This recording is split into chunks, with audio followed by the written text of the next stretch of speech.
Bien, buenas noches a todos. Creo que ya está transmitiendo. Esta es una clase para el curso 9.1 y hoy vamos a ver, creo que alcanzamos a ver todo el tema de la conquista de Colombia y pues previamente un poco lo que fue el descubrimiento de América. Entonces vamos a iniciar con eso. Denme por favor unos 30 segundos y ya empezamos en forma. Recuerden por favor entrar a comentarios y escribir ahí su nombre, su apellido para el registro, ¿no? Pues de la asistencia y de la evidencia que estamos llevando de estas clases. Recuerden que estas clases se hacen con el objetivo de que ustedes complementen un poco lo visto en los talleres y miren en los talleres qué les está haciendo falta una vez hayan visto pues estos videos. Digamos, el objetivo del video es complementar lo que hemos hecho a través de los talleres. Al video no hay que hacerle pues nada, es decir, solamente hay que verlo y hay que pues mantener ahí como la comunicación para que se pueda mirar, ¿sí? Permítanme un segundo. Entonces vamos a empezar ya. Esta es una imagen de Colón llegando a América. Recuerden por favor que pues a partir de 1492 en España pues los reyes católicos Fernando e Isabel de Castilla lograron expulsar a los árabes y al día siguiente expulsaron a los judíos también y unos meses después, un par de meses después, Colón viajó buscando, digamos, nuevas rutas para llegar a Oriente porque la ruta de Constantinopla estaba bloqueada por los turcos. Por ahí alguna vez hicimos una lectura sobre eso, cómo los turcos tomaron Constantinopla en 1453, cerraron el estrecho del Bósforo y pues hubo que buscar unas rutas alternativas para, para eso. Lo que ustedes están viendo acá es un poco como las rutas de Colón. Yo quiero ser un poco como claro con esto y en el sentido que pues Colón no fue el primer europeo en llegar a América. Yo creo que eso ya hace rato está, digamos, comprobado, está visto, pero pues, digamos, se le achaca a Colón el hecho de haber llegado a América, haberla descubierto, etcétera, pero pues ya había otras exploraciones de parte, digamos, de los vikingos y además, eh, pues cuando hablamos al colegio yo les contaré una historia sobre un navegante, también estuvo antes de Colón y parece que él hizo el mismo recorrido, regresó a Portugal y le dio a Colón esta valiosa información con la que él hizo pues sus viajes. Pero bueno, eso no deja de ser una teoría más, pero de todas maneras habría que mirarla un poco como con calma.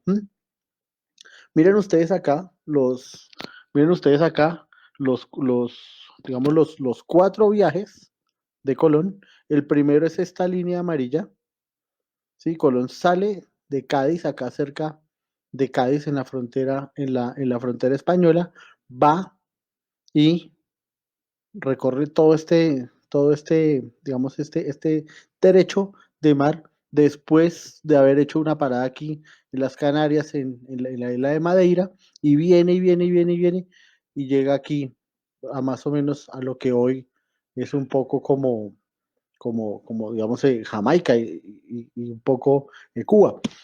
Esa isla, Colón la llamó Huanani, pero pues tenía también digamos, otros apelativos. Finalmente le pusieron San Salvador y lo que quiero que ustedes noten es que Colón siempre viajó hacia el occidente, contrario a la creencia de la época en donde resultaba un viaje aventurado. La gente pensaba incluso que la Tierra era plana y pues le daba como cosa, ¿no? Pero bueno, entonces ahí arrancó Colón y llegó en ese primer viaje. En el segundo viaje ya fue un poco más confiado. Noten ustedes que extendió un poco la línea roja, y recorrió más o menos el mismo trayecto, encontrando otras islas y digamos, otros accidentes geográficos que le llamaron la atención. El tercer viaje es el más corto de todos. Entró primero por Cabo Verde, tocó un poco la tierra de Venezuela en Trinidad, llegó a las Antillas y se devolvió hacia España.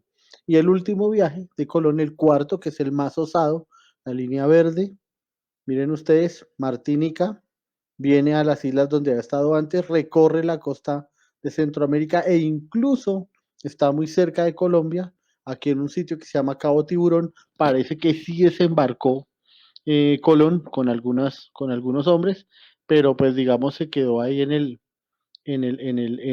intento y no siguió pues no siguió con eso. Ah, es muy importante porque pues Colón, digamos, tenía como la idea, ¿no? De que había llegado, era a Oriente, a la India. Por eso va a llamar a los nativos indios, pero eso es un apelativo absolutamente, pues, incorrecto. A partir de entonces, pues de los viajes de Colón, España tomó posesión del continente y comenzó a mandar conquistadores para explorar los territorios. Eso lo vamos a ver con más calma en las sesiones siguientes, cómo fue la colonia, pero pues por ahora vamos a ver cómo fue la conquista. La conquista tuvo básicamente tres fases, una fase espiritual, una fase militar y una fase económica. La fase militar, pues no hay ni qué decirlo, los conquistadores vinieron con perros, con armas de fuego, con caballos, con cañones, con corazas, hicieron la guerra a los indios que estaban prácticamente indefensos ante ellos y triunfaron. La fase espiritual era conquistar a los indígenas a través de la cultura, de digamos prohibirles hablar su lenguaje, prohibirles tener sus costumbres, prohibirles andar desnudos, etcétera, etcétera, etcétera. ¿Mm? Entonces, esa fase, digamos, fue también tan violenta como la fase militar. No hubo muertos, ¿no? Pero sí los indígenas perdieron absolutamente casi todos los rasgos de su identidad, al punto que hoy, pues ustedes ven más o menos los indígenas, digamos, cómo visten, cómo hablan, etcétera, etcétera. Y lo último era la fase económica. ¿M? La fase económica consistió en quitarles sus riquezas, quitarles sus tierras y además obligarlos a trabajar de forma gratuita. Entonces los españoles hicieron una triple conquista que terminó por subyugar pues a todos los pueblos. ¿Qué favoreció a los españoles? Primero la superioridad en su armamento tecnológica, tenían armas de fuego, tenían cañones, tenían caballos, tenían perros. El empleo del caballo, un animal totalmente desconocido, pero ojo, ¿no? En América sí habían caballos, pero no en este lado, no en este lado. Habían algunos especímenes en América del Norte y cuando los españoles exploraron América del Norte como lo hicieron, ¿m? Entonces pues ya los indígenas, digamos allá en Estados Unidos aprendieron a manejar muy bien el caballo, pero acá no, acá realmente los indígenas no tuvieron esa oportunidad. Y la otra es que los españoles encontraron acá, pues, algunos grupos indígenas, algunas tribus que se aliaron con ellos para derrotar a otras tribus a las cuales odiaban. Por ejemplo, los tlaxcaltecas en México o acá, digamos, en la Nueva Granada, un poco algunos muiscas ayudaron a los españoles en excursiones contra los panches y los pijaos. En Perú, el señor Pizarro, el conquistador, él se aprovechó de la guerra civil entre Huáscar y Atahualpa, etcétera, etcétera, etcétera. Ambos los españoles aprovecharon pues muy bien todo eso. Aquí hay una repetición un poco del primer viaje de Colón, eh, Palos de Moguer en Cádiz, en las Islas Canarias y luego la llegada más o menos a lo que hoy son las Bahamas, ¿cierto? Están los viajes. Y estas son las rutas de exploración de los conquistadores. El primer territorio colombiano, el primer territorio colombiano que se exploró fue la costa atlántica, pues por obvias razones, ¿cierto? Era lo más cercano, digamos, a donde Colón había llegado. Entonces, a partir de esas exploraciones, nacieron otras, por ejemplo, esta que estamos viendo acá, que es de Vasco Núñez de Balboa, y Vasco Núñez de Balboa fue un conquistador que encontró para España el Océano Pacífico. Eso no, digamos, aquí ustedes ven las islas a donde llegó Colón, ¿cierto? Son estas las islas del Caribe. De esas islas partieron exploraciones acá, se hicieron algunas exploraciones y este señor, Alonso de Ojeda, él es el que va a recorrer, digamos, en un primer viaje, toda la costa de Venezuela, toda la costa atlántica de Venezuela, hasta la isla de Santo Domingo. De Santo Domingo va a ser una nueva expedición, va a fundar el primer pueblo en Colombia que se llamó San Sebastián de Urabá y luego fundó Turbaco. Entonces Alonso de Ojeda es el primer gran conquistador, digámoslo así, del territorio colombiano, así como también es el primer secuestrador. Alonso de Ojeda llegó y obligó a los indígenas a rescatarle perlas en el mar y para asegurarse que los indígenas no lo fueran a traicionar, él retenía pues a los familiares. Era una cosa brutal, pero digamos, es una cosa brutal, pero pues es para que ustedes como que lo tengan en cuenta.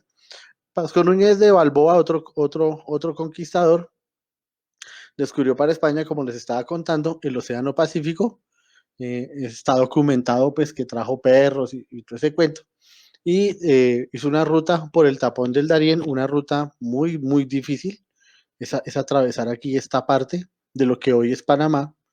Es el tapón del Darién, es un terreno inhóspito. Llegó ahí y descubrió para España el Océano Pacífico. En una reyerta, en una pelea que tuvo con su jefe, el gobernador Pedro Arias Dávila, que todo el mundo le decía Pedro Arias, pues el señor Balboa pues fue asesinado precisamente, precisamente por él. Rodrigo de Bastidas, en 1525, fundó la primera ciudad grande, digamos, acá de Colombia, que fue Santa Marta. Hay algunos indicios que muestran que fue buen gobernador, pero los excesos y los pleitos con sus subordinados, pues le provocaron grandes quebrantos de salud y él murió en Santo Domingo, allá en la República Dominicana, en 1527. Aquí hay que decir una cosa claramente, ¿no? Los españoles al llegar acá, pues se sintieron un poco como en libertad de la corona y muchos incluso se rebelaron contra ella. Hay casos documentados de varios, por ejemplo, Lope de Aguirre, en lo que hoy es, digamos, el Paraguay y Argentina. Él se rebeló contra la corona y se negó a, pues, a pagar los impuestos y todas estas cosas. Eh, y ellos causaron muchos problemas. Normalmente eran conquistadores muy crueles. Pedro Heredia fundó Cartagena en 1533. También exploró el Valle de Upar en el actual departamento pues, del Cesar. Siempre la búsqueda era de nuevos territorios o de rutas para ingresar al interior y pues siempre en el camino se cometían toda clase de abusos contra los indígenas. Fueron realmente muy pocos los conquistadores que fueron benevolentes. Esta línea negra que ustedes ven ahí, punteada, es la ruta que describió un conquistador alemán que se llamaba Ambrosio Eringer, pero pues los españoles le latinizaron el apellido y le pusieron Alfinger.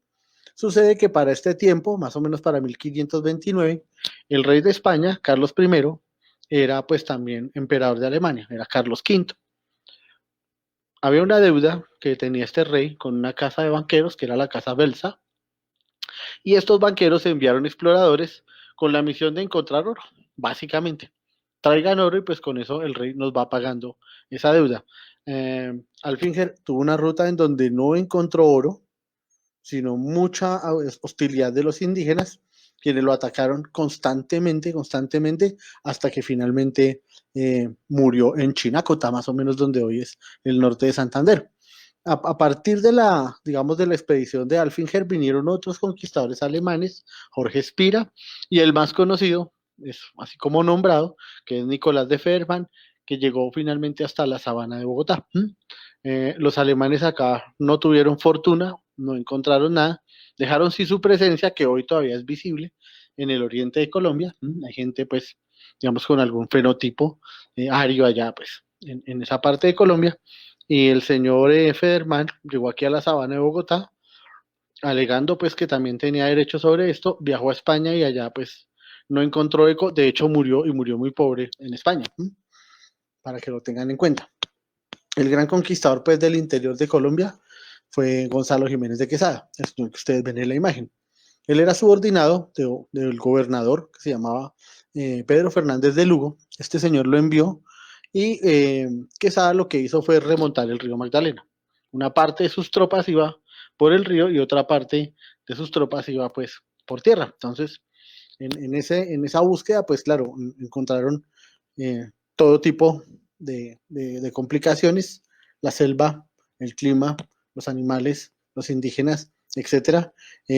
Durante el viaje, pues hubo muchísimas penalidades, muchos murieron, muchos se ahogaron, algunos murieron presa pues de la fiebre. Ellos también traen enfermedades y esa fue otra forma de acabar con los indígenas. Muchos traían viruela, gripa, que eso no se conocía acá, y pues los indígenas que no tenían un sistema inmune, algo así como lo que está pasando hoy, pues desarrollaban esos virus y se morían, por centenares de hecho. Bueno, finalmente, después de remontar Barranca Bermeja, llegó a un sitio que se llamaba Opón, y en Opón le dieron como digamos, como el mensaje de que más, remontando la cordillera, iba a encontrar una más o menos organizada forma de confederación indígena. Entonces él pasó la cordillera y llegó aquí, primero digamos, como al sector así del norte de Cundinamarca, y finalmente llegó aquí a la sabana de Bogotá. En la sabana de Bogotá hizo una fundación de Bogotá, una fundación simbólica que fue en agosto de 1538 y una ya formal en abril de 1539. Obviamente se apropió de las tierras de los indígenas, tuvo una guerra más o menos corta con el Zipa y con el Saque de Tunja y de Bacatá, pero pues los derrotó, ya vamos a ver por qué.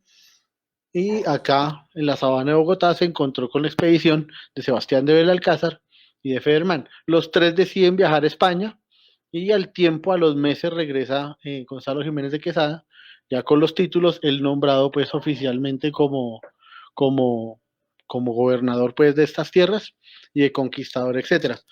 Sus hermanos también recibieron solares, etcétera, etcétera. De esta manera ya se estaba como consolidando un poco la conquista del territorio colombiano. Nuestra próxima clase es para mirar cómo fue la resistencia indígena, ¿no? Porque aquí hubo casos de resistencia pues más o menos documentados y más o menos visibles, ¿no? El señor que ustedes ven en la imagen fue un controvertidísimo conquistador que se llamaba Sebastián de Belalcázar. Él venía del sur del Perú de acompañar a Pizarro, ¿cierto? En la conquista del Imperio Inca, y siendo él capitán de Pizarro, se le fue a la orden de explorar hacia el norte. Entonces él vino así por el, por el sur subiendo, y atravesó Ecuador, fundó la ciudad de Quito en 1534, fundó Popayán, luego fundó Santiago de Cali. Ahí también envió a otros hombres a explorar, por ejemplo a Jorge Robledo, que fundó Santa Fe de Antioquia, Anserma, Cartago, etcétera. Y él envió a otros hombres también, Pedro Añasco, que fundó Timaná, tuvo un problema con la cacica La Gaitana. Eso lo vamos a ver la semana entrante, no, la semana entrante, no, la próxima clase. Y él subió hasta la sabana de Bogotá, que fue cuando se encontró con Gonzalo Jiménez de Quesada. En ese punto él ya se había independizado, digamos, de Pizarro, quería tierras para él, porque todos venían con ese objetivo, ¿no? Encontrar riqueza, pero pues digamos en el reparto le fue un poco mal y él no pudo obtener nada de lo de Santa Fe. Esta línea que ustedes ven aquí en amarillo es más o menos la ruta que hizo pues Belalcázar. Noten ustedes que fue siempre por la cordillera, vino desde acá, desde el sur del Perú, Piura, luego pasó aquí por Quito, la fundó, Popayán la fundó, uno de sus capitanes fundó Neiva, y él vino aquí pues a Bogotá. Él terminó, repito, eh, exponiendo su caso ante la corte española, pero la razón se la dieron a Jiménez de Quesada. El señor Belalcázar pues fundó Cali. Si ustedes van a Cali, pues van a encontrar ahí la estatua, perdón, en donde él señala el sitio a donde quiere, de dónde venía y dónde va a ser la fundación. Ahí lo vimos la semana pasada, ahí habitaban los indios, los indígenas lilíes, y los indígenas lilíes, pues ellos, en honor a, digamos, como a ese pedazo de tierra que él encontró, un poco como descansado y todo, lo llamó el Valle de la Buena Esperanza. Los indígenas le llamaban el Valle de Lili. De hecho, usted va a Cali hoy y hay barrios que llaman así. Sus lugartenientes, repito, fundaron Timaná, fundaron Pasto, etcétera, etcétera, y pues ahí es donde van a encontrar resistencia por parte de los indígenas. Jorge Robledo, que era un teniente de Belalcázar, pues él, digamos, eh, se abrió un poco, voy a mostrarles otra vez el mapa, se abrió un poco aquí, a la derecha, ¿cierto? Y acá por estos lados hizo varias fundaciones: Anserma, Cartago, Santa Fe de Antioquia, que es un pueblo bellísimo, y él terminó siendo pues ajusticiado por Belalcázar, que lo acusó de usurpador y de quererse quedar con los títulos, etcétera, etcétera. Pero aquí está Santa Fe de Antioquia, es un pueblo muy lindo que yo recuerdo que lo vimos en la presentación sobre los sitios turísticos de Colombia, pues para que vayan y lo conozcan. ¿Por qué los españoles triunfaron y por qué fue más o menos pues como relativamente fácil de conquistar estos pueblos? Primero, pues su superioridad tecnológica, Ya, esto toca tomarlo con pinzas, ¿no? También les he explicado muchas veces que, que si bien es cierto que los españoles tenían alguna superioridad tecnológica en cuestiones militares y ese tipo de cosas, las ciudades españolas, por ejemplo, no eran ninguna en comparación con Tenochtitlán, la capital del Imperio Azteca, que tenía acueducto, que tenía calles, que tenía una distribución así como una ciudad moderna y por lo menos 200.000 habitantes. Eso no se veía pues en Europa. Pero pues, para lo que nos concierne hoy, los españoles traían una superioridad de hombres armados que venían a caballo, un animal fuertemente, traen caballería pesada, y esa caballería pesada era el caballo con armadura también, lo que hacía que jinete y caballo, eso se llama un binomio, pesaran alrededor de 400 kilos.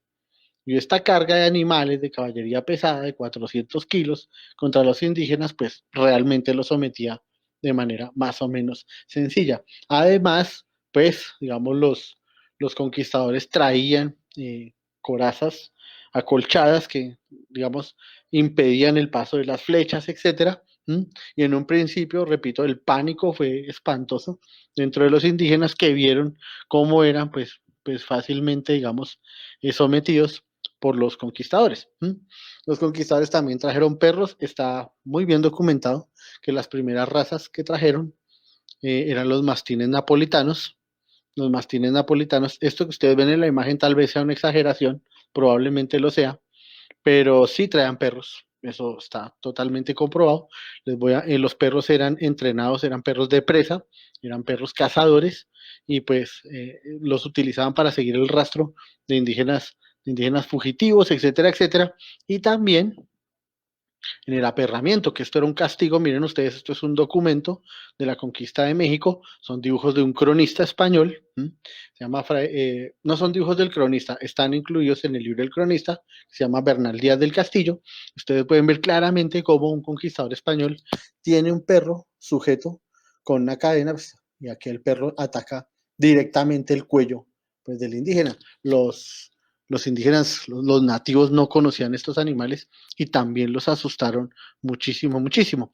Luego que usaron perros, caballos, armas de fuego, cañones, culebrinas, etcétera, pues ya los españoles se refinaron en el arte de torturar, de ejecutar. Por ejemplo, esta es el suplicio de Atahualpa. Atahualpa era el emperador inca y lo sometieron así a quemarle la planta de los pies para que confesara en donde tenía pues como el oro escondido, etcétera. Entonces los españoles torturaron, mataron, violaron, se apropiaron de las mujeres de los indígenas, los sometieron a terribles humillaciones, a castigos, acusaron a los indígenas de herejes por no creer en Dios. Los indígenas no entendían de qué les estaban hablando. De hecho, en el encuentro entre Moctezuma, el emperador azteca, y Hernán Cortés, cuando Moctezuma tenía la Biblia entre las manos, la olió, la sacudió, porque más o menos lo que le dieron a entender era que era la palabra de Dios. Entonces él quería como cómo sonaba esa palabra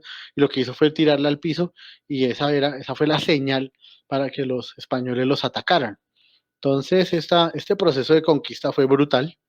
El, el cálculo más optimista es que probablemente entre el siglo XVI y mediados del siglo XVII, en América murieron al menos 15 o 20 millones de indígenas, ¿cierto?